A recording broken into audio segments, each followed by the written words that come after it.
भारतातील ग्रामीण भागात आजही मर्याई देवीला गावाची रक्षक माता मानले जाते.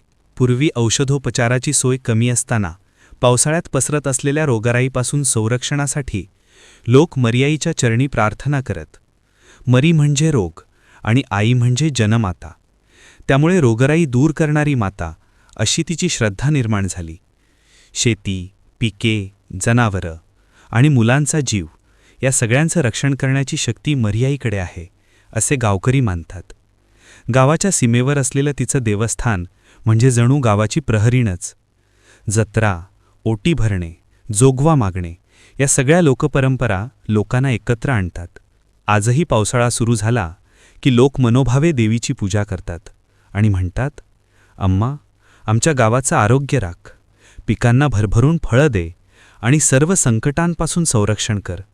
मर्याई म्हणजे आशा, विश्वास आणि माता स्वरूपातील अपरंपार प्रेम.